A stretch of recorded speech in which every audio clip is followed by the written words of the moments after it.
Using Logic Trace, I'm going to trace out this guitar profile and cut it out on the CNC machine. The cutout guitar is going to look like 3D.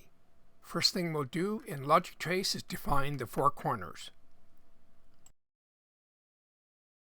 I do that by touching the four corners on the paper diagram. Defining the four corners gives me a good display on Logic Trace. Also, you'll notice here I use a red pencil, and they use that to mark off where I start my tracing. It gives me an idea of what's done. The first selection on Logic Trace will be the trace command. Here I'll just follow the perimeter of the guitar.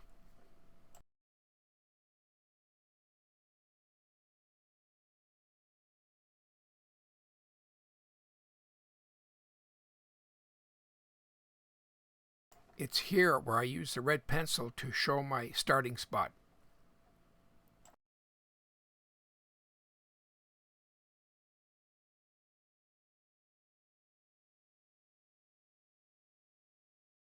You can see here where I'm coming back to my starting spot.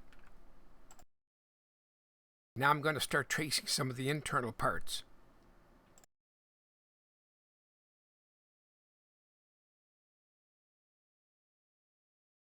It's probably a good spot here to talk about Logic Trace.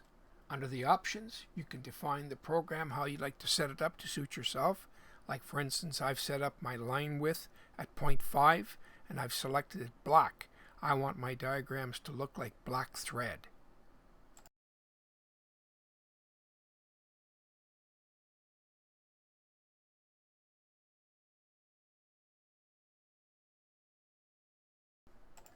One unique feature is the ability of the program to extend the control window to another device, like a cell phone or an iPad. And this enables you to have that closer to you so you can make your selections very quickly.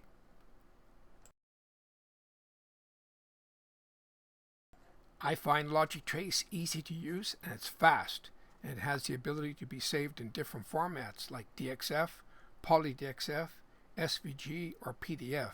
I use DXF.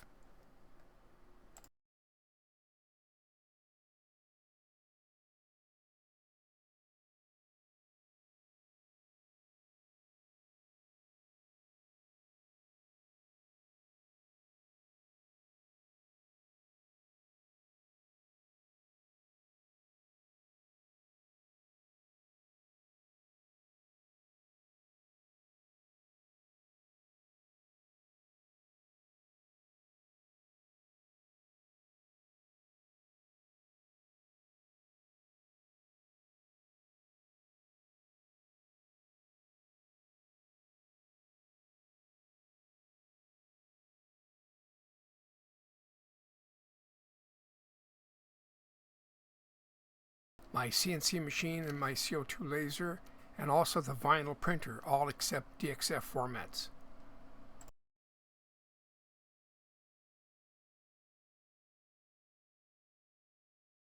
Another neat feature is that when you save your work, the program saves an extra copy, which I call the working copy. So if you want to take a break or pick up tracing the next day, you can load that work copy. Is a TLG format, and you pick that up by reloading it under options.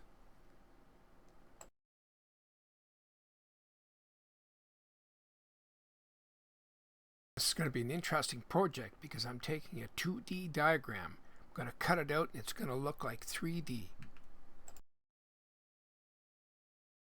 I'm going to use butternut. It's going to be about 1 inch thick, so it's going to give it some real good depth.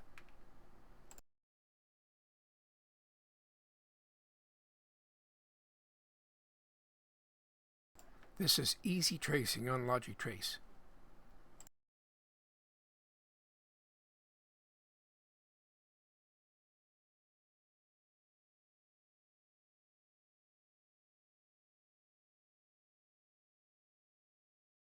You can see here where I save my work. I save my work frequently. Tracing's all finished up now, so I'm going to save my final DXF file. I've loaded the finished file into Vectric Aspire 11.5. Here I'll check the vector quality and create two toolpaths. The one toolpath is just going to be a round over. That'll be the first one. And the second toolpath will be a 1/4 inch carbide bit to cut right through. The simulator view looks good. Shown here, I've got my piece of butternut mounted on the CNC slave table, and I'm getting ready to start that round over bit.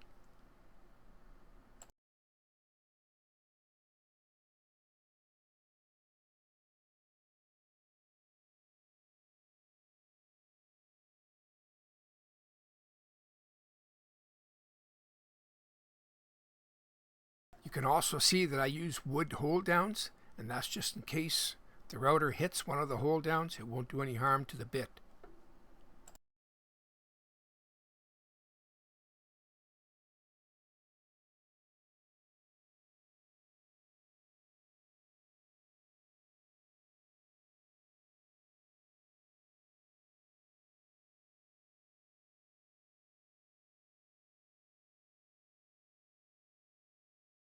That piece of butternut is just under 1 inch thick.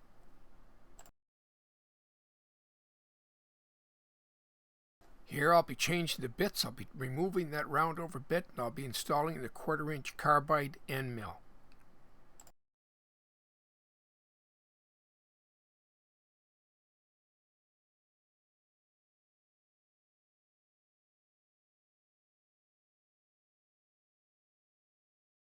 The end mill here will be programmed between 4 and 5 passes to cut right through that 1 inch butternut.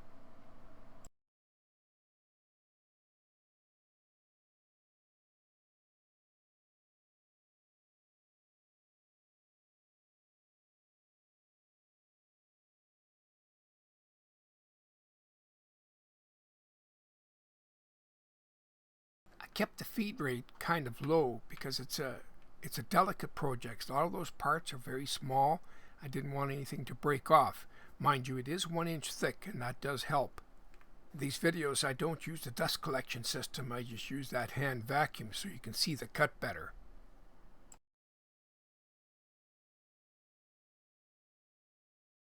The overall size of the guitar was about 14 or 13 inches wide by about 29 inches long.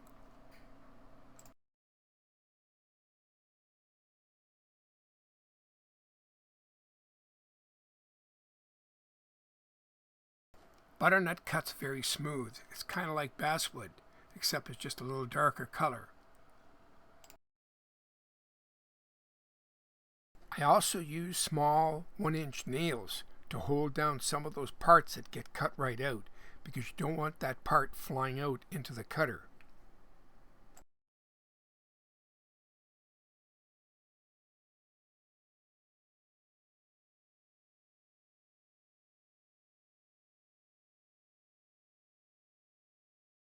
It'll just end up ruining your workpiece.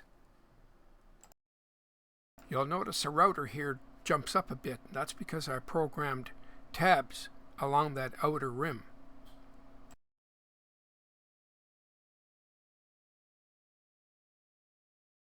I'm always concerned about cutting a part out because that part starts to move, it'll start to kind of vibrate, and next thing you know, it gets caught in the cutter and gets thrown out. Getting close now to finishing up. I'll give it a quick vacuum, pull out those 1 inch nails, and start removing the guitar.